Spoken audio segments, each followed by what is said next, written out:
On va terminer avec une application qui est spécifique à l'économie, un peu comme l'élasticité de la demande. C'était une application qui était, le dérivé qui était spécifique à l'économie. Ici, on s'intéresse à la courbe de l'offre et la courbe de la demande. En général, ces trucs-là vont décrire la quantité d'un article produit et vendu dans un marché libre. Supposant que ça existe, l'idée du marché libre. Je pense que c'est une idée théorique, mais supposons pour les besoins de la cause que ça existe. Fait que l'offre, ce que ça indique, c'est la quantité de produits que le producteur est prêt à offrir à différents prix. Puis la demande, ben, c'est la quantité que les consommateurs sont prêts à acheter à différents prix. Généralement parlant, l'offre, c'est une fonction croissante du prix unitaire. La demande, c'est une fonction décroissante. Plus ça coûte cher, moins les consommateurs sont prêts à en acheter. Et plus ça coûte cher, plus les producteurs sont prêts à les offrir. Bon, on laisse sous silence l'idée que plus ça coûte cher à vendre, plus ça coûte cher à produire, puis les producteurs sont pas nécessairement prêts à en produire tant que ça, parce qu'ils n'ont pas nécessairement le capital pour en produire tant que ça. Ou le désir d'emprunter pour pouvoir en produire. Mais pour l'instant, on prend pour acquis que l'offre, c'est une fonction croissante du prix unitaire, puis la demande, c'est une fonction décroissante du prix unitaire. Ce sont des fonctions qui sont inversibles.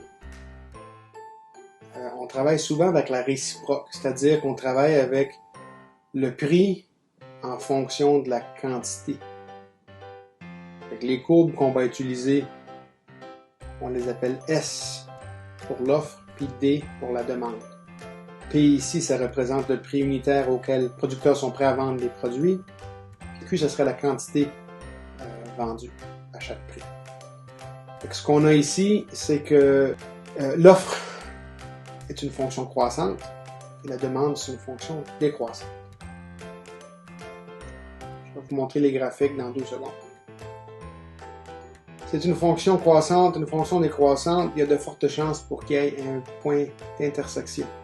Alors, si l'offre et la demande, ont un point d'intersection, on appelle ça le point d'équilibre du marché. Pour l'article spécifique. Différents articles dans différents marchés ont différents points d'équilibre. Q étoile, c'est la quantité d'équilibre, P étoile, c'est le prix d'équilibre. En théorie, tous les biens se vendent au prix d'équilibre parce que si le producteur les vend trop cher, il n'en vendra pas. Puis s'il les vend pas assez cher, ben tous les consommateurs vont en acheter puis ils ne feront pas le profit qu'ils auraient besoin de faire. Ça fait que la théorie du marché libre, là, c'est que l'offre et la demande trouvent le point de convergence où tout le monde est content d'acheter puis de vendre au prix unitaire.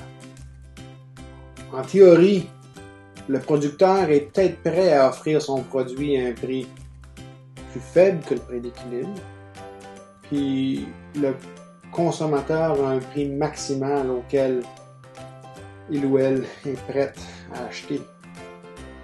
La situation ressemble à ça. La demande est une fonction décroissante de la quantité. Plus vous en vendez, moins cher elle se vend au prix unitaire. Et vice-versa, l'offre est une fonction croissante de la quantité. Et on appelle ça, on utilise S parce que en anglais, l'offre c'est supply. Le marché trouve le point d'équilibre. On a dans ce cas-ci une situation intéressante. Si les consommateurs achètent le produit au prix d'équilibre, ils font, en tant que groupe, un gain. Parce que le prix d'équilibre est plus petit que le prix maximal qu'ils sont prêts à payer pour acheter le produit. N'importe qui achèterait pas le produit s'il coûtait plus cher que leur prix maximal, sont plus là, ils font plus partie de la game. Puis il y a des producteurs qui aurait offert l'article à un prix inférieur que le prix d'équilibre, il était prêt à l'offrir à un prix inférieur, eux aussi vont faire un gain. Parce qu'il va se vendre à un prix plus cher que le prix minimal qui était prêt à l'offrir. Les producteurs qui l'offriraient seulement s'il coûte plus cher que le prix d'équilibre, ben, ils ne sont plus dans le game non plus. Parce qu'il n'y a personne qui va acheter un prix plus élevé. Fait qu'il y a un gain qui est fait à l'échange pour les deux parties. En supposant que P maximum était effectivement plus grand que P minimum. Si ce n'est pas le cas, ben là, il n'y aura pas de point d'intersection, il n'y aura pas de point d'équilibre, il n'y aura pas de gain fait à l'échange. Le surplus du consommateur, ça mesure les gains qui sont réalisés par le consommateur ou les consommateurs en tant que groupe. Puis le surplus du producteur, ben, c'est les gains réalisés par le producteur en tant que groupe.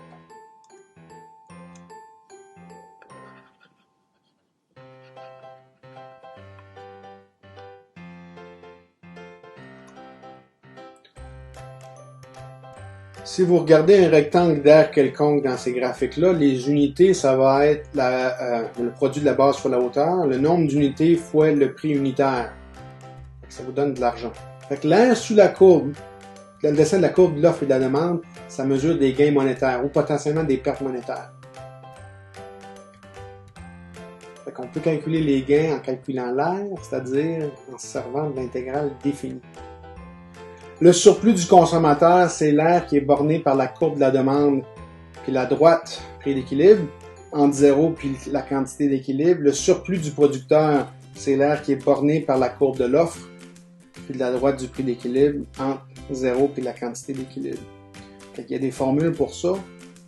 Le surplus du consommateur, c'est l'air entre la demande et le prix d'équilibre. La demande est toujours plus grande que le prix d'équilibre. C'est la partie qui nous intéresse. Entre 0 puis la quantité d'équilibre. L'intégrale entre 0 puis Q étoile, la demande, moins le produit entre le prix unitaire et la quantité unitaire. Puis le surplus du producteur, ben, c'est l'air entre 0 et la quantité d'équilibre.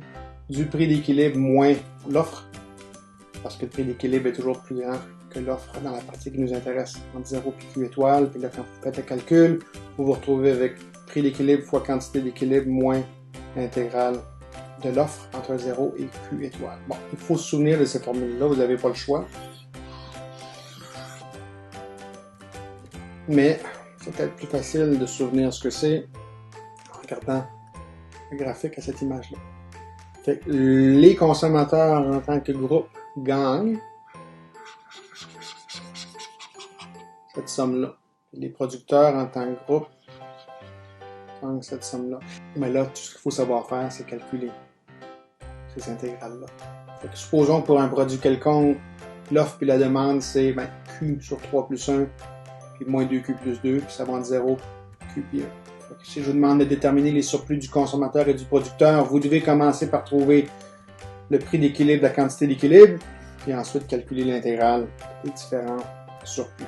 C'est jamais une mauvaise idée de se faire un petit graphique. Je vais vous laisser la chance d'y penser, puis vous partirez la vidéo une fois que ça sera fait.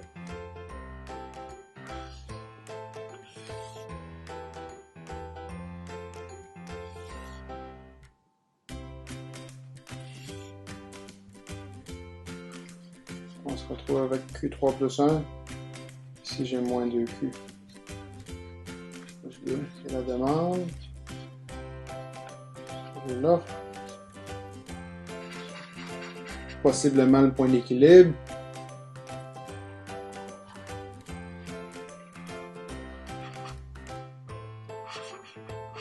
Quantité d'équilibre, pardon, prix d'équilibre.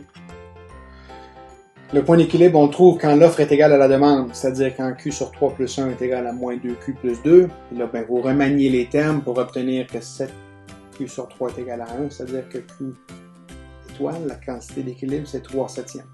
Une fois que vous avez la quantité d'équilibre, vous remplacez Q étoile dans n'importe lequel des deux pour vous donner le prix d'équilibre.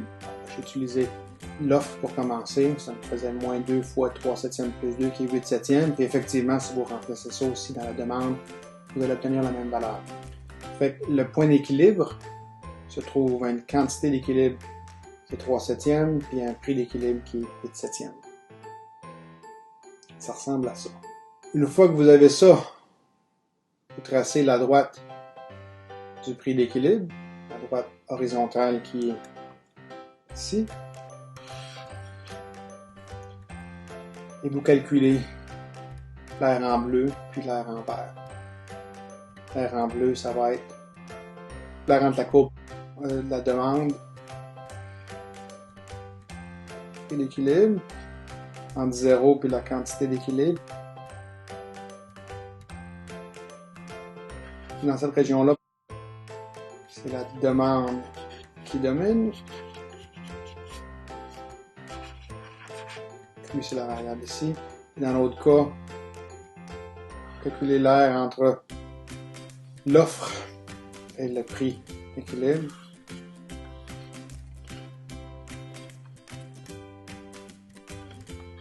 Et ici, c'est le prix d'équilibre qui domine. Vous y mettez, on va aller chercher midi à 14h, on a tout simplement à calculer l'intégrale. La partie difficile ici, c'est de se souvenir de la formule, de savoir ce qu'on est supposé utiliser. Si vous le faites, vous allez vous retrouver avec l'intégrale de moins 2Q plus 2 entre 0 et Q étoile, moins P étoile et Q étoile. Remarquez ici, j'attends à la fin pour remplacer mes valeurs de Q étoile et P étoile par 3 septièmes et 8 septièmes respectivement. Je trouve ça plus facile de ne pas trimballer des fractions avec moi au fur et à mesure. Vous faites la même chose avec le surplus du producteur, puis vous allez trouver 3,98. On va faire un autre exemple. Là, on prend encore notre compagnie australienne qui vend des Vegemite, qui trouve ses courbes d'offre puis de demande pour ces petits pots de Vegemite. Là, ça se passe en Australie, effectivement. Fait que l'offre, c'est 1 sur 1000 fois la quantité au carré plus 50. La demande, ça serait 1 million sur la quantité plus 100 au carré moins 20.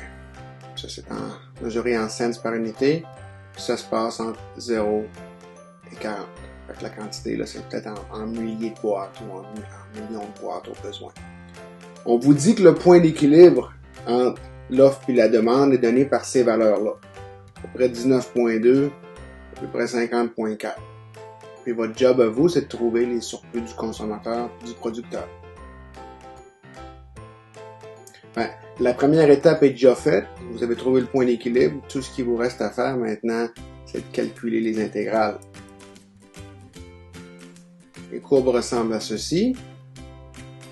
On a le point d'équilibre qui est là. Et là, il faut calculer les aires. Mais il faut faire attention. Si vous tracez trop grossièrement la courbe, vous allez peut-être avoir l'impression qu'il n'y a pas de surplus du producteur. Mais il y en a un surplus du producteur. C'est juste l'aire ici, elle est très petite. Vous voyez la région en vert. C'est le surplus du producteur. Juste pour vous rappeler, dans la région ici en bleu,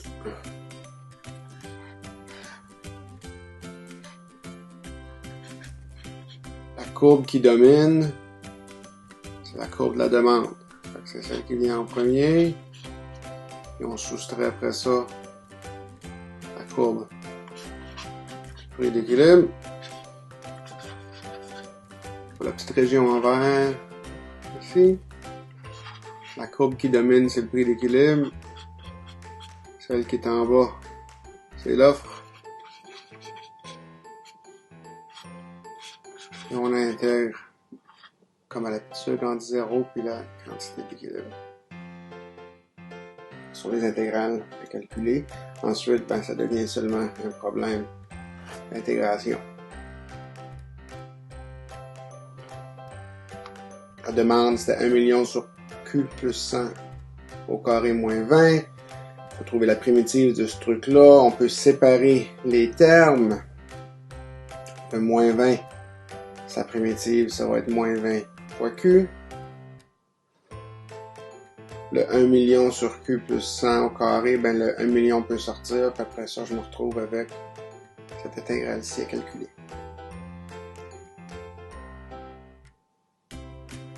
On va le faire par substitution. Alors, quand on ne sait pas quoi faire, si ce n'est pas directement une de nos formules, là, on utilise soit la substitution, soit intégration par partie. Substitution, on essaye en premier. Puis, en général, si on est pour le faire par substitution, on s'essaye avec ce qui se retrouve à l'intérieur d'une parenthèse. C'est pas la seule option, là, en général, mais c'est une bonne place où commencer. Fait que si on fait la substitution U est égal à Q plus 100, ça va nous donner que la dérivée de U par rapport à Q, ça va être 1. Donc, du est égal à dq. À chaque fois qu'on rencontre un dq, on peut le remplacer par du. Le dq, si je le remplace par du, q plus 100, ça remplacé par u. Je me retrouve à intégrer l'intégrale, la fonction, je me retrouve à intégrer la fonction 1 sur u au carré. Ça, c'en est une. J'ai une formule, c'est une puissance entière négative. L'intégrale de u à la moins 2, c'est moins 1 fois u à la moins 1 plus une constante d'intégration. Je donne la réponse en q, pas en u. Fait que moins 1 sur q plus 100 plus k, c'est la primitive de 1 sur q plus 100 au carré. Si vous n'êtes pas convaincu, vous dérivez la fonction qui est ici pour obtenir l'intégrande. Alors vous avez réalisé que c'est bel et bien la primitive de l'intégrande. C'est notre primitive, on intègre entre q étoile puis 0. Comme je l'avais fait à l'exemple précédent, j'attends à la toute fin pour remplacer q étoile puis p étoile par leur valeur. Quand je remplace q par q étoile, ça me fait 1 sur q plus 100. Puis quand je remplace q par 0, ben, ça me fait moins 1 sur 100. Remarquez que le moins qui était ici, je l'ai sorti, je l'ai mis en évidence pour éviter les erreurs de signe. Fait que là, j'ai une expression ici qui est l'intégrale définie. Et j'utilise les valeurs de P étoile et de Q étoile qu'on vous donnait dans le problème. Puis ça me donne un surplus du consommateur qui est 259 et 66.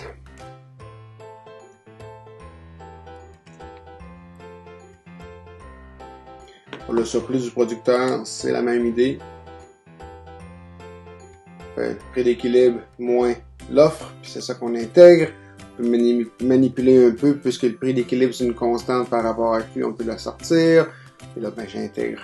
Le gros du problème, c'est d'intégrer l'offre entre 0 et la quantité d'équilibre.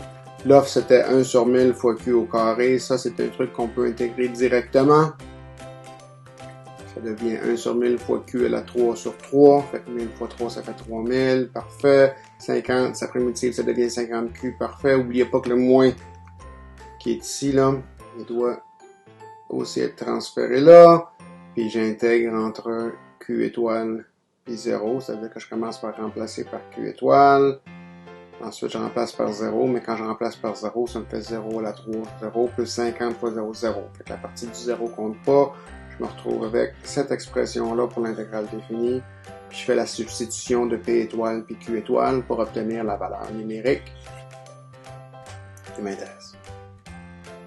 Puis, comparativement au dessin qu'on a vu, ben, ces réponses-là sont censées 4.725, c'est petit comparé à 259.65. Puis si vous vous rappeliez, l'air en vert était effectivement plus petit que l'air en bleu. Ça ne dit pas nécessairement qu'on a la bonne réponse, mais ça nous donne une bonne indication qu'on est au moins sur le bon chemin. Premier exemple, maintenant, supposons que la même compagnie décide de commencer à vendre des pots de Vegemite au Canada. Et là, une étude de marché va montrer que la demande pour les petits pots de Vegemite elle est constante. C'est sans doute les expatriés australiens qui vont en acheter à probablement n'importe quel prix. Puis les Canadiens, ils toucheraient pas trop. C'est quoi le surplus du consommateur puis du producteur? Ben, on doit commencer par trouver le point d'équilibre. Il n'y en a pas de point d'équilibre. L'offre est jamais égale à la demande. Alors, s'il n'y a pas de point d'équilibre, le surplus n'existe pas. Ni le surplus du producteur, ni le surplus du consommateur. Vous vous retrouvez dans une situation où le marché ne soutient pas l'introduction du produit.